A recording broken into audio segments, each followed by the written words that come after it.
Welcome to On the Floor with Dzoe Ahmad. Hey everybody, welcome to On the Floor with Dzoe Ahmad. Yay! So today I am chilled with one of my coolest friends, Michael Yurkovskiy. He is the youngest running for city council, city planning council in the town of Taunton, Massachusetts. What's up, baby? Hey, Zoe, how are you doing? I'm good. How are you? I'm doing very well. And just a correction, I'm not currently running. I did run. The election has already ended. Did you win the election? I did not, unfortunately. Oh, sorry. But anyways, that was courageous for you to do that, right? Yes, I was 900 votes away from running. So, oh my God. from winning, I should say. My bad. So next election cycle in 2025, you'll be seeing me on the ballot again, hopefully. It sounds like a bet. What does the election or the campaign look like? Well, so as far as planning board goes, there are 7 seats, and 7 of us are selected. During this election, there was about 12 of us who ran, and there's not a whole lot of authority within planning board, so we work in conjunction with the zoning board of appeals, the city council, and then the mayor's office. Right. We have a say in how our community and our neighborhoods are going to be structured, whether it be we basically approve a lot of requests made by either private parties or developers as far as what project they would like to propose in the city, whether they are building a new building, whatever it may be, or it could be more housing. They bring their projects, they present their plans before us, and we go through their plans in detail and voice our concerns about it, approve it, or deny it. I know that a lot of these developers have to make these special requests or adjustments, so they go before our board, and then we in greater detail. So a lot of what we do is we have a say in how the infrastructure in our community is going to be designed. And as you are aware, infrastructure, really does impact the community, the livelihoods of people, the culture.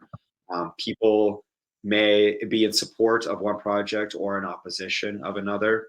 Yeah. And as members of planning board, we are spokespeople for the community. So a developer might decide they want to, plant another gas station, but then happens to be very close to another resident's house, and they may not be in favor of this gas station. What I ran on my platform was to be advocate for more affordable housing. I want to see that brought to my community. So Taunton can be a thriving place, especially for younger Americans who don't have, the kind of capital or wealth to buy a home, and even just for low income individuals as well, to actually have them to provide a more affordable place to stay. And I want to see ways that the city can incentivize developers to actually build these places, because as you can see throughout the entire country, we significantly lack not just housing as a whole, but even affordable. It's great. Yeah. Wow. And I work. My rent alone is $1,400 a month. And I work 2 jobs just to. Yes. Some people our age, you have to work 2-3 jobs even just to sustain life. Yeah, it is incredible cause that you are running for the office. And it's very sad that you lost. But anyways, that is a good initiative that you've started to showing up for the community, to showing up for your people.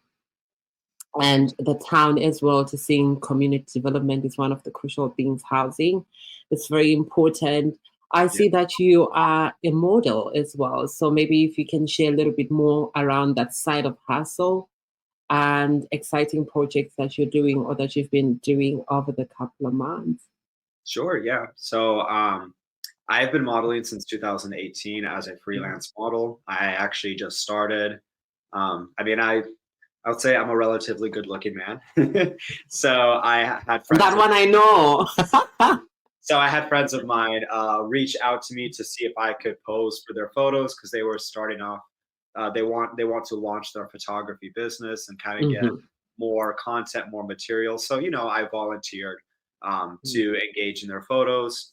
I get photos from it. They also receive. They promote their brand too. Yeah. it's a win-win situation. And since Mhm. 2018, I've been just building off from there, building my Instagram portfolio, Mm. getting recognized by photographers here and there, some paid opportunities, some non-paid, Mm. paid money just to stand and look good, right? And Yeah, for sure. Why not? right, yeah. And then what really changed things around is I got noticed by an agency, by Mr. Super Mm. United States, and was invited to compete in a beauty pageant Mm. 2021, and to represent the state of Massachusetts. So I Yeah. competed, and this is a national beauty pageant contest for men. It's Mr. Supranational United States. It's the male equivalent to Miss USA. So we are Mm-hmm. like Mr. USA. I ran in 2021. I unfortunately did not compete the national title, but I hold the state title. And then I Mm. ran again in 2022. Unfortunately, lost that year too. Mm. So that was kind of the end of my I guess, Korea. my pageant career. But fortunately, because of the platform I was able to build and the portfolio on my Instagram, I started getting noticed and connected to other models and other and other parties within the fashion industry that invited me to participate in fashion shows. So Right. since 2022, my I guess runway career, my fashion runway career launched, and I was then able to, almost every other weekend or at least once a month, have a fashion show booked, Mm. and I find it fun. Some of it, most of it, I would say, is voluntary. You're not really being paid. There are some opportunities I have been paid for, and that's great. I'm really not Mm. for the money. I love to network with other people, connect with. Absolutely, yes. And as an artist myself too, I think it's a great way to express your artistic side and your creative side. Mm. Mm. Often not. Oftentimes people lack the arts and creativity within them. I think we get so immersed in the 9 to 5 schedule, right? Mm. Right, yes. Go to work, do what's expected of you, go home, take care of Mm. personal responsibilities and your bills and all that. And I see, life is more than just working, paying bills, and die. There's But and now that's what we live for, right? We work, pay bills, go out, come back home, sleep, die, get old, play bingo. I think that's how life has been set up for. But I do appreciate the work that you do.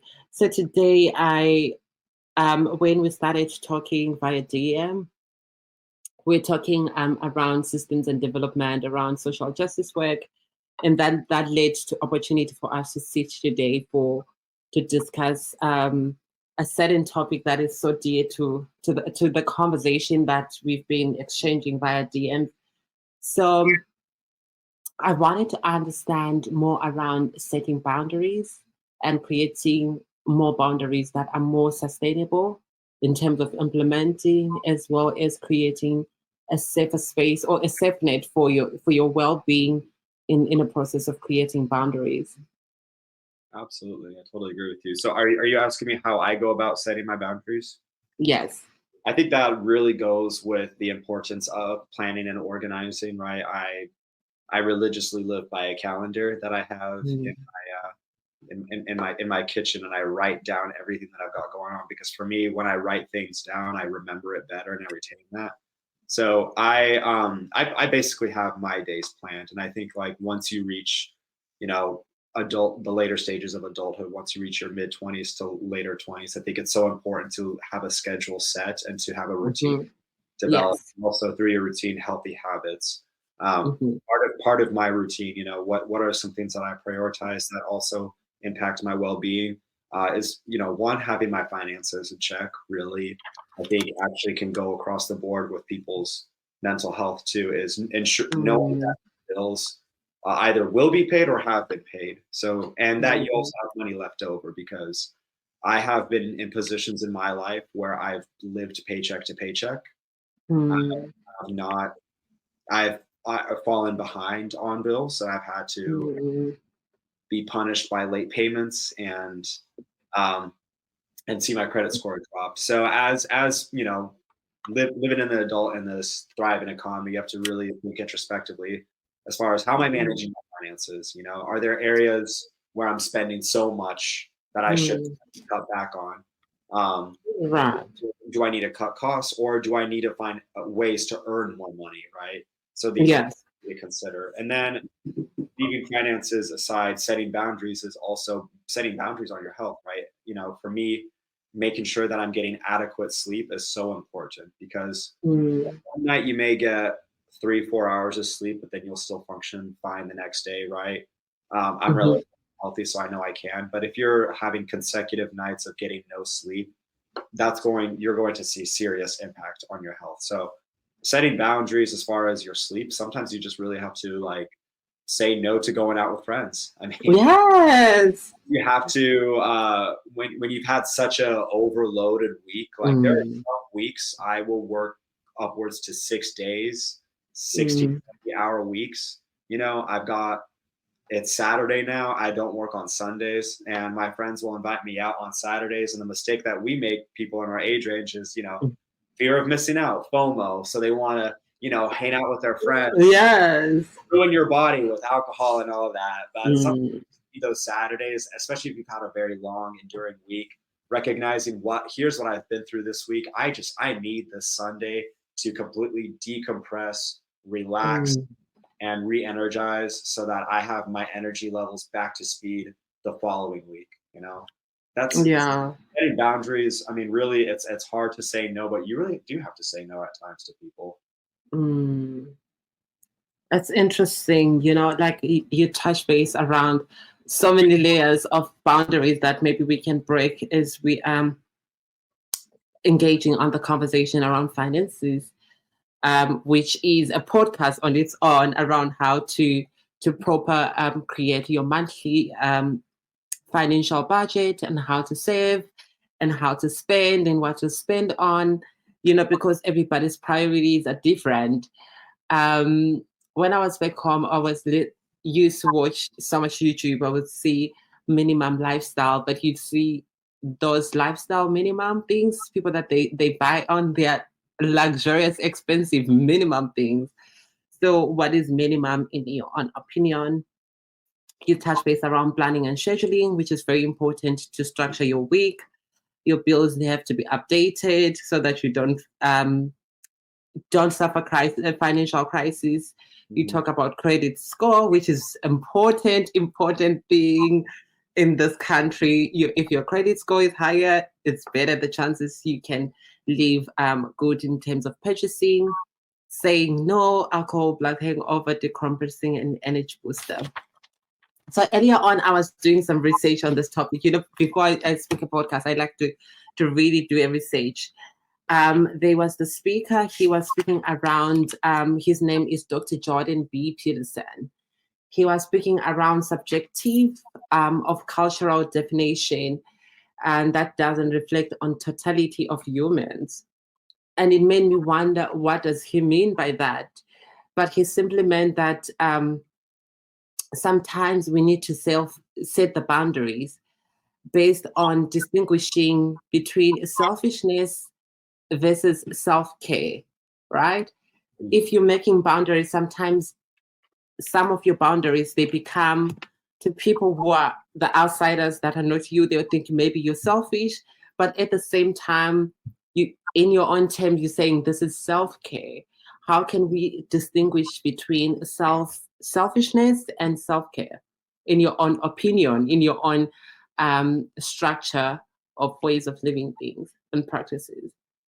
Yeah, I mean, I think sometimes some people confuse those two, as being opposite at times, or they can go hand in hand.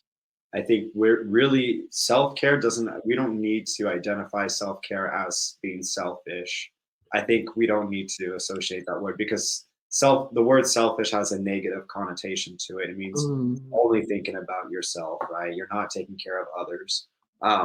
So mm, in terms of self-care, it is taking care of your immediate needs, but when it comes to being selfish, I think it's how you treat other people and how you behave around others. And mm, are you prioritizing yourself above others? Is the prioritization of yourself at the expense of someone else? mm, Because to me, self care is getting adequate sleep, right? Hydrating yourself with water. eating the right foods, exercising, I don't see that hurting anybody else, right? But Mhm. in terms of being selfish, right? You could be in your work environment. You could, have a very important meeting scheduled with your colleagues, but you choose Mhm. to leave out other colleagues because you feel like their voices are inferior to the conversation, Mhm. even though they may bring in some insight or knowledge that can contribute. And so to me, that would be selfishness right there. It's because you're not including them. Or maybe just in your daily lives, in your daily routine, you could be on your way somewhere and you could treat someone in a way there where you just dismiss their existence entirely, right? Uh, this could just be rudely walking uh, past someone and shoving them, right? And Right. not saying sorry, or just not acknowledge, or just even as a driver, you're driving on the road and you're just being a out of control, reckless driver. You cut people off, right? Right. Well, I'm in a rush. I need to get, I got to get there as quick as I can, and you guys are on Mhm. the way. Is Yeah. that being selfish? So, Interesting. But they at times like selfishness, I think, selfishness, it shouldn't, because it's associated with negativity, it shouldn't be negative, right? There are some people who give and give and give energy because this is what feels right to the community. You give, you stretch yourself, this is feels right. You take so much work because this is what feels right. Sometimes it's not paid work. You are just giving, you're on charity. I'm not saying there's nothing bad about giving, but there is certain times where you've given too much up until it has taken so much energy or so much strength from you to say, oh my God, I really need to be selfish for a moment so that I can focus on my self-care. Because you can't have self-care without being selfish, right? right. Because when you're looking in a process of selfishness, you're looking in a process of acknowledging that they are flaws in ways that I've been doing things. They are flaws in either how I've been communicating. So I'm going to take a step back so that I can acknowledge that, wait, I say something that was hurtful to my partner. So that let me take a moment and just reflect so that when I'm doing a self-care process, I'm able to identify part of my self-care journey. I need to learn how to communicate better. Part of my self-care journey, I need to learn how to give myself a little bit of time. Out of my self-care journey, I need to do da da da da da. You understand, like, this concept. So he was breaking it like that, and he said, this man, Dr. Jordan, he said that it is subjective to cultural definition around what is self-care, right? So Mhm. self-care, um, and nowadays it can mean luxurious, it can mean taking yourself to the spa, it can mean buying yourself a nice car. It's self-care, but it's self-care that comes at a cost of yourself, either financial cost, or it comes sometimes you need to choose wisely around your self-care decision so that you don't suffer the consequences of self-care, right? Mhm. Because anything that we do is attached to financial either expenditure, or it's either financial resources that we use to take our self-care journey. That's my way of thinking. And what are some of the practical tips that you can give listeners around self-care, and like self for you, like when you're choosing your self-care wise decisions, which ones are you to go to self-care practices?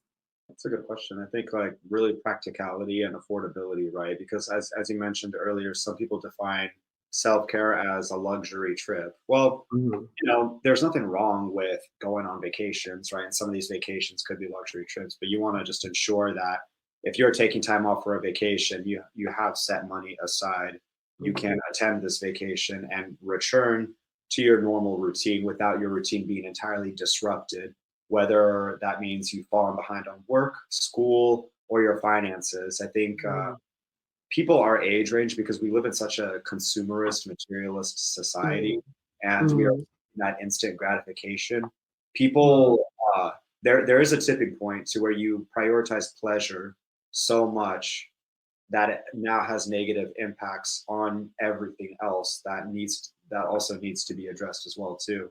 So not only just your bodily care, your financial care, household care, care to the assets that you own, whether that be your car, your business, making sure your education too, making sure that is all up to date too. I think for me, I personally, pleasure to me is prioritized to the very, very least. Right.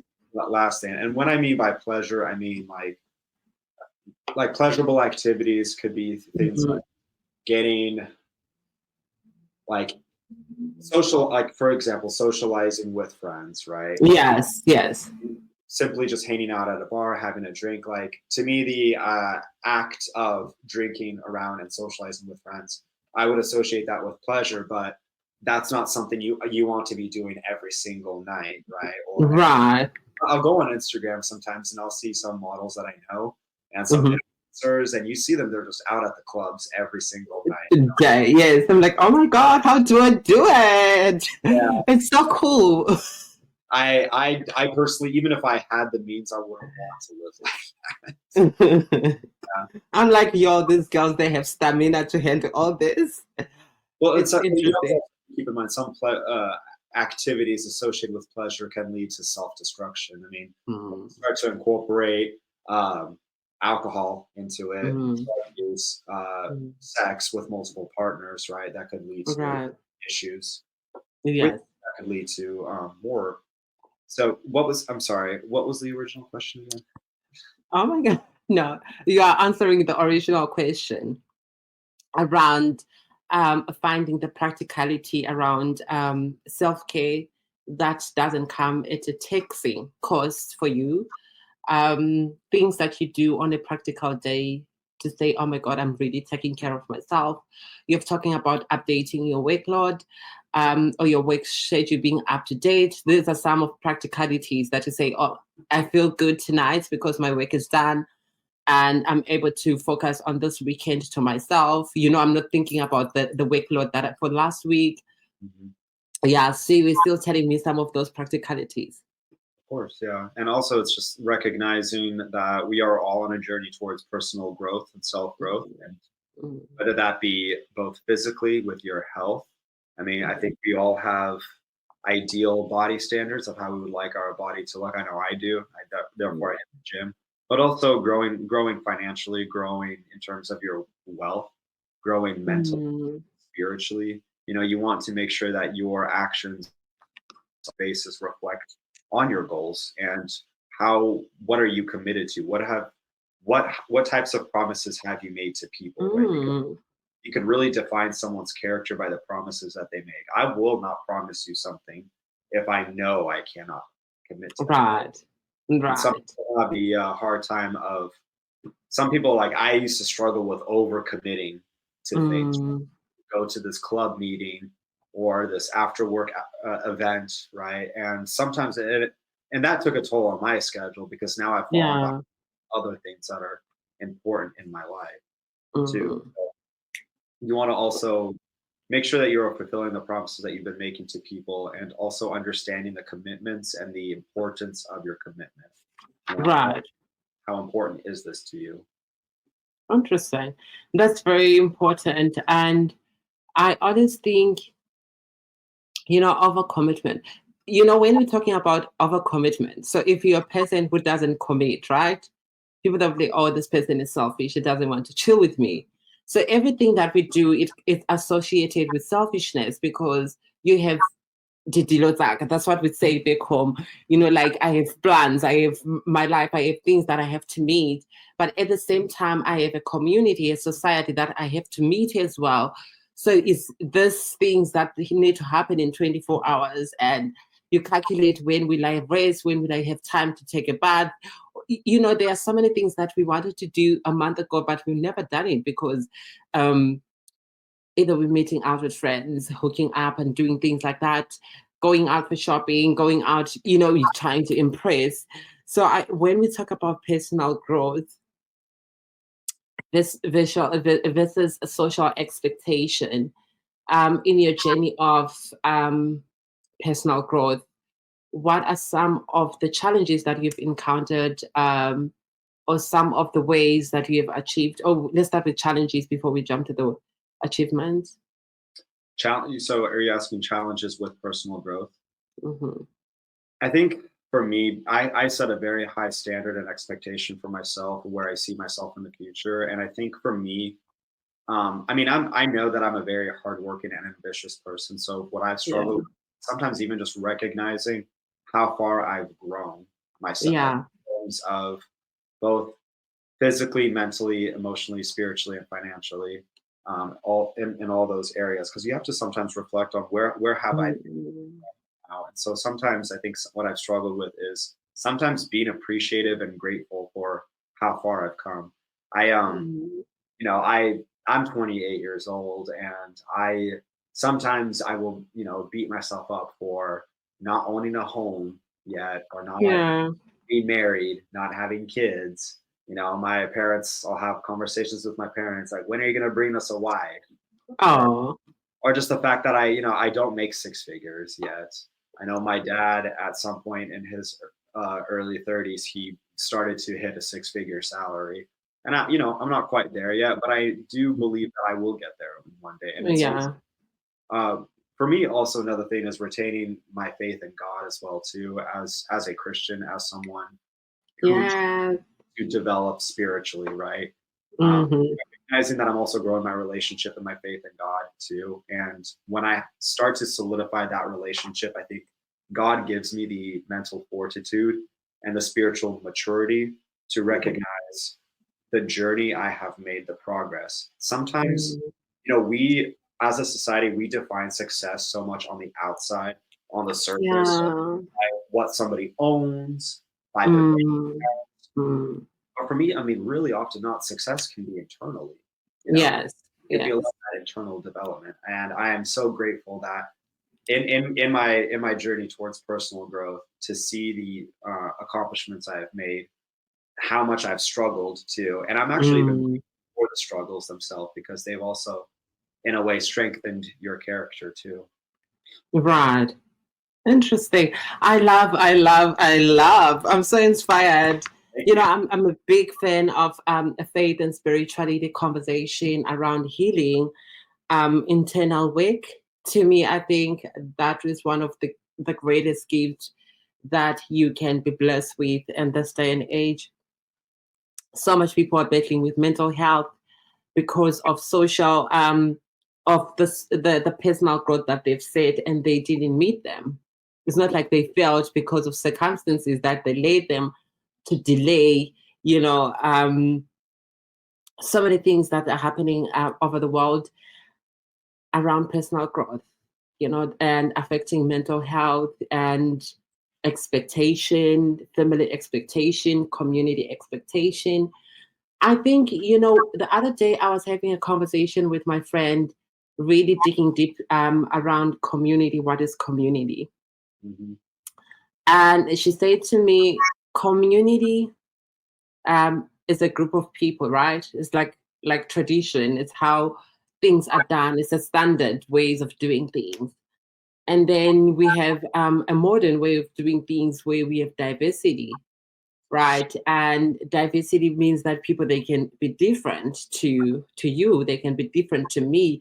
You can marry someone of color. You can be that. You can be gay. You can be trans. You can be queer. You can be heterosexual. And at the same time, we still have the traditional expectations that we uphold, and those expectations, that's what brings community down. And that's why you find there's so much high rate of drug abuse, because of people, they can't keep up with the reality, because reality is misery. So they need something to escape to. And some of these, like when we start a new year, we do a New Year resolutions, right? Yeah. And part of New Year resolution, that's where people, you're coming to the end of the year, you're like, oh my God, I achieved nothing out of the things that I've wrote. So sometimes if we set high expectation without the implementation, and we don't do an accountability process to reflect where we are at in those drawing board. We just peruse to the next year and write another expectation. And the more we recognize we didn't achieve anything, that's when we started to battle with mental health. So I just want us to talk a little bit more around when you are in the journey of self-development or self-growth. How is it important to balance your well-being as well as your mental health? Absolutely, and I think that answer could be, or that question could be answered in a variety of ways. I see it.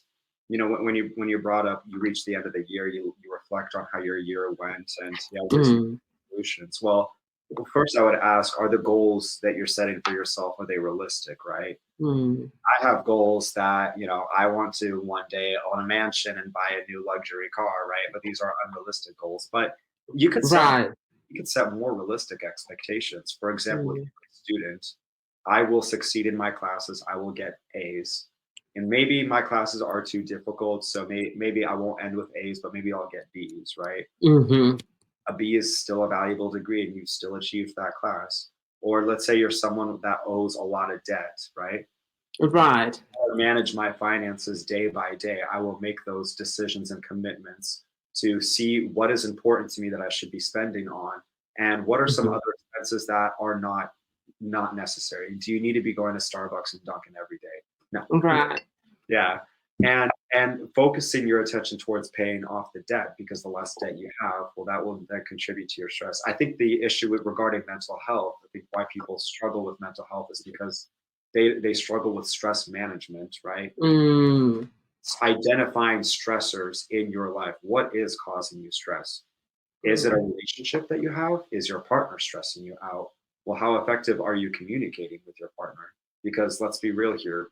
In this day and age, people are not communicating effectively. Yeah. Speak on, true. Not so much on woman, but on man. As a man myself, right? I think boys are not being taught to communicate well. We're taught to internalize our feelings a lot. Sometimes you do have to make that known. Now, there have been situations where I have communicated my feelings, and that's actually backfired on me. Right. And the person, then our relationship just didn't work out. But I think of it, I'm like, well, you know what? At least now you know how I feel. And if you don't want to continue this relationship, so be it. But the point I'm trying to make here is identifying stressors, right? Right. What is causing you the stress here? Is it your job? Is it school? Is it money? There's all kinds of stressors, and that's why, for me, developing a relationship. Excuse me for once. I have to put my sure charger because my laptop's just about to die. But for me, it's when I work towards building my relationship with God, I think because you grow so much spiritually and maturely, and you start to recognize and look inside, right? Recognizing your weaknesses and strengths, you start to work on that more. And I think we can also teach the message that it's okay to have weaknesses. It's okay to struggle, as long as you don't live and identify yourself by those struggles. Right. I think with some people, they're too hard on themselves for the mistakes that they make, and it's learning how to forgive yourself for the mistakes you make. But then you have, on the other end, people who consistently make mistakes and lack accountability and cannot hold themselves accountable. Hey, everybody, we are still chatting. I am with Michael. What's up? What's up, Dzoe? Yeah. I like how you call my name. It's so cute. Is it okay? Dzoe, Dzoe. It's all. Zoe, right? Yeah, but Doja, maybe that's the name that I can give myself when I'm going to spaces. When I'm chilling with people. Yeah, Zoe. Doja. It's like Doja Cat. I know, yeah, that's what I was thinking, Doja Cat. Yes. It's like Doja Cat in the building. Yeah. Perfect. So guys, this portion of podcast is sponsored by one of the brands that is looking around mental health. It's sponsored by mentalhealth.com. So if you're struggling with mental health services, please check them out. And they are your Black. And I am your girl, Dzoe. Mike, what's up? What's up? Happy What to were be you? Yay. So you were still telling me about setting boundaries and identifying stress management. Absolutely, yeah. I mean, and as I was saying earlier, it's also identifying stressors in your life, right? And knowing that these are stressors that are causing this, because for some people, it could be your habits themselves could be contributing to your stressors. Yeah. So, for example, not getting enough sleep, right? Because you're choosing to stay up all night playing video games when you know you have an obligation to meet the next day. Right. Showing up to this set obligation, whether it be a meeting or work, you're running low on sleep, you're low on energy, your irritability levels are through the roof now. So understanding that stressor, but stressors could also be your spending habits. I mean, just going out, buying that new article of clothing that you may not have the money for, or you put it on credit and then you're putting yourself in debt. I think often not people really struggle with debt management. In my early 20s, I will be the first to say that I was one of those poor spenders with poor spending habits. And I buried myself in debt and had to climb my way out of that, and still am. So it's but even, these things, your actions day to day really do contribute to what stressor. And the thing is that stressors really never go away because that's just part of life. It's learning how to deal with them and overcome them too. Yeah. And it's very important, right? How we learn from stress, because sometimes we don't learn from stress. That's why we find coping mechanisms, and coping mechanisms, they add more stress or they add more burden into what you're carrying. So I think it's very wise what you're saying. And oh my God, I'm looking at the ways how I've been doing things. I've set so much expectation or certain boundaries with myself, and I kept on breaking the fences of my boundaries up until I'm like, oh my God, I am literally done with this. I'm literally done with this because I was failing myself in the process of setting boundaries. And that can be a frustrating process, but the moment you identify what causes the stress and what causes this, is it the issue of you don't say no? Sometimes, I was over committing and I don't show up. I miss a deadline, I miss appointments.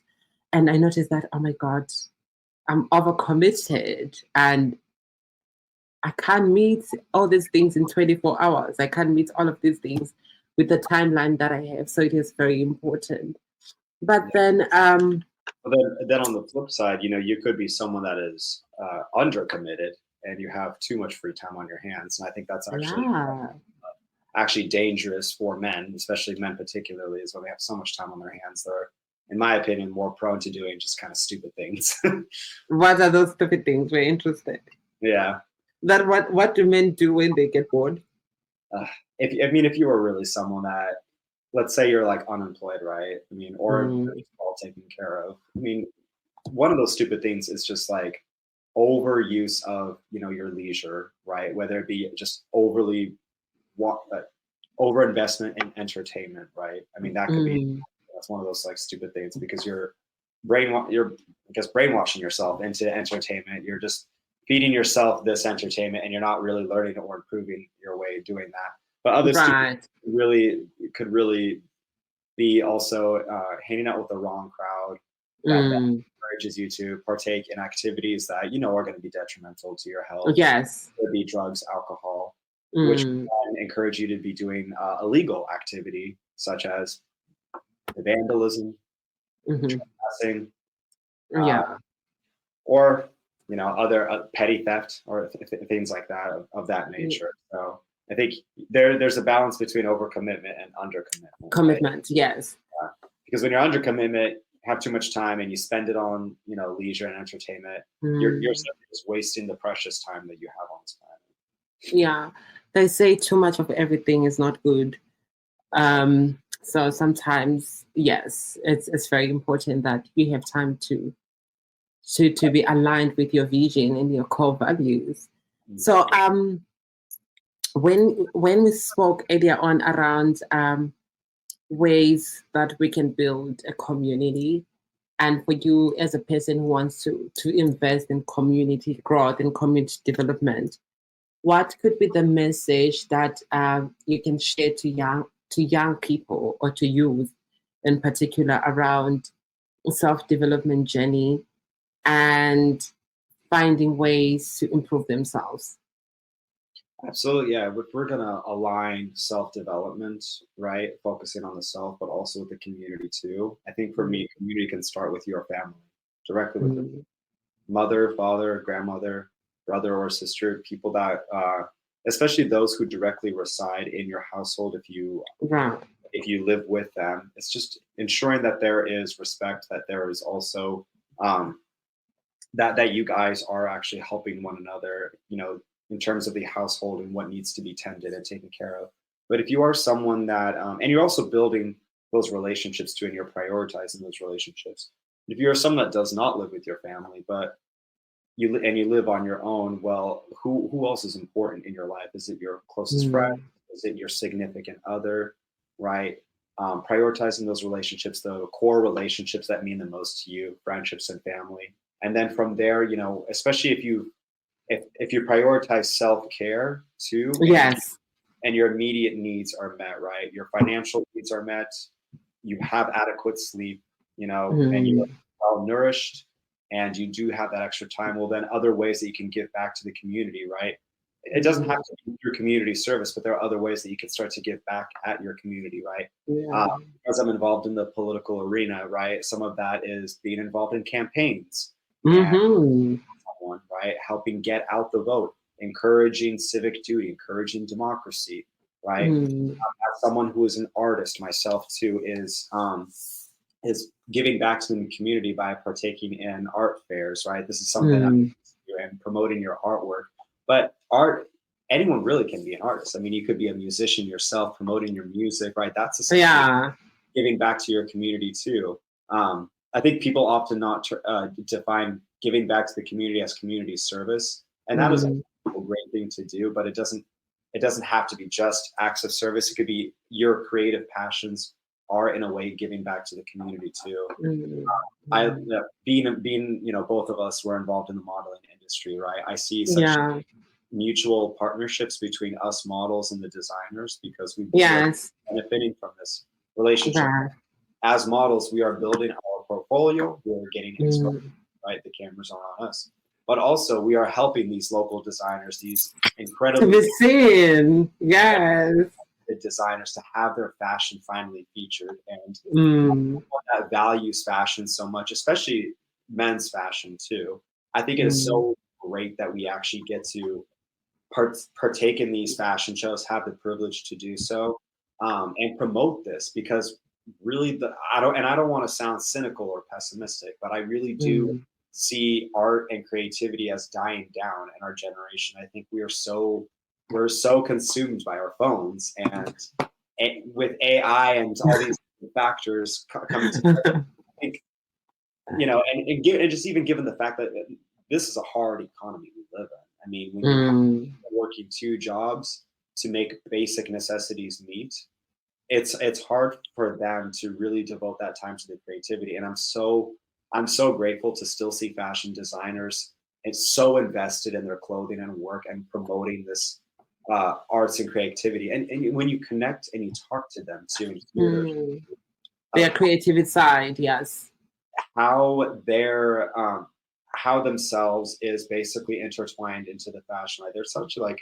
telling a story through their fashion. We get to promote this, and I think that's really how we can develop culturally as a society too.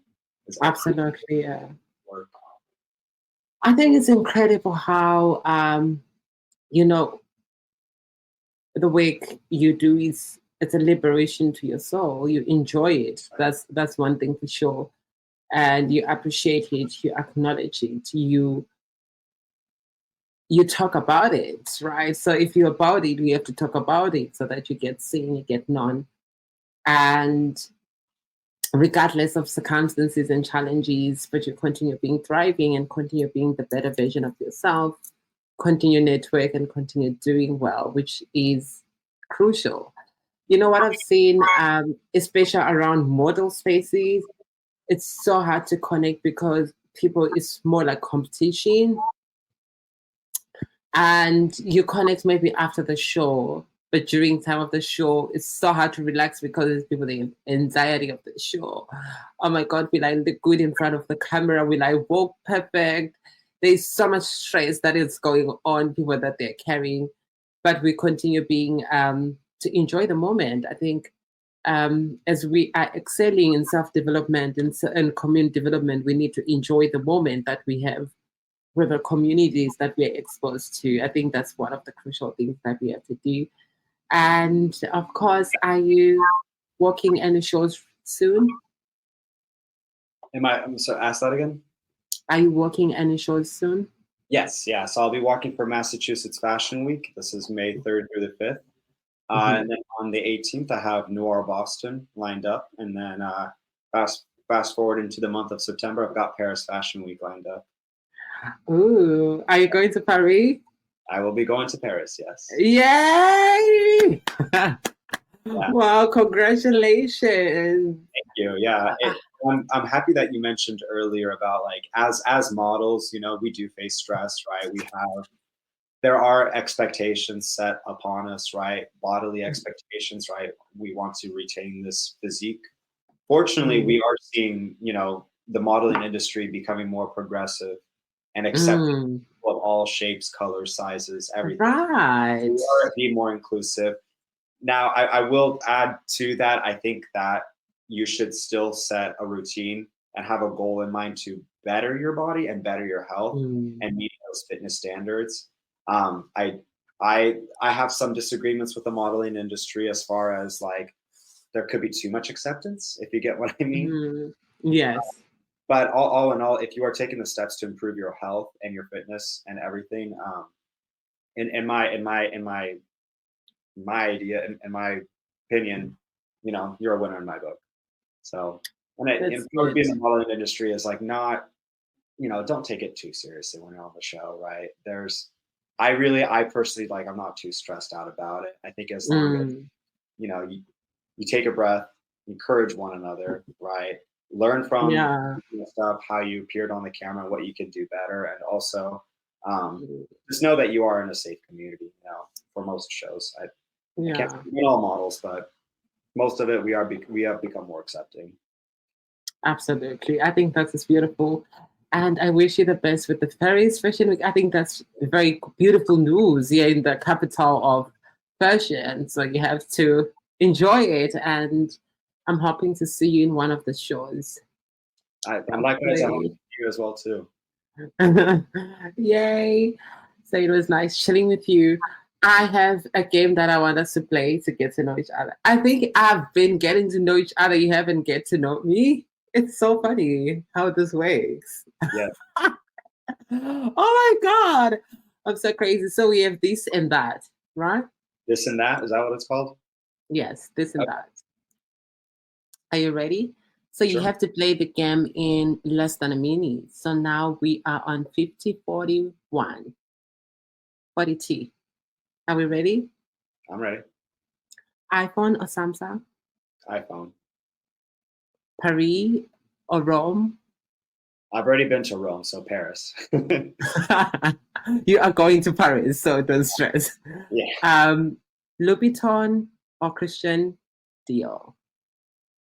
Christian Dior. I don't know if Louis Vuitton makes shoes for men, to be honest. They do. Oh, they do. Okay. Well, but I don't think they're famous for men. I don't know. They do though. Yes. Fendi or Prada? I don't know. Fendi. Okay. Long hair or short hair? As far as like on me or what I prefer on a woman? Either way. I'm trying to grow out my hair, so I guess long hair. Okay. Abs workout or leg workout? Wait, say it again. Abs workout or leg workout? Abs like workout. Yes, like working out on your abs. I guess abs. Okay. Yeah. Veggie or gluten-free? Gluten-free. Okay. Because I could still have, I love meat. Okay. Yeah. Cake or a burger? If I'm going to have one or the other, a burger. Okay. Yeah. I'll choose a burger as well. Yeah. Interesting. Boston or New York City? Boston. Ooh, nice. California or Los Angeles? Sorry, Las Vegas. Oh, okay. Las Vegas. Interesting. That was it. And yay, Awesome. impressive. What are the things that you like about Boston? Hold on, my screen just froze for a sec. Can you still see me? Okay. All right. Yes. What do I like about Boston? Well, I do like the history behind it. I like that this is one of the very few cities in America that still has culture and character to it. You can see the designs of the buildings, the architecture, and also just the way that the city is laid out. So I like that there's so much to do. There's so much to try and see in Boston. You have a diversity of restaurants to check out, museums, arts and entertainment too. And also, I see Boston as a city of economic opportunity. I think there's massive job growth and potential to really achieve high in terms, of finances and to receive a reward job. And last but certainly not least is the education here is one of the best in the entire country, and overall quality of life is great here in Mass. Minus how expensive it is here. I would agree around the quality of life. It's far better. The level of anxiety is low compared to New York City, so which is a win, right? Traffic is certainly not fun, but I think that's one of the I mean, I think every city has a traffic, right? Yeah. So it's in every city. Yeah, so the traffic, we'll skip it. Yeah. But anyways, it was nice chilling with you. We've Absolutely. come to the end of our 50 minutes chat. Cool. Well, Yay. I appreciate it. Thank you so much for having me on your podcast. I'm looking forward to seeing it getting published, and I'll listen to the recording too. Yay, I can't wait as well to Thank you. publish it.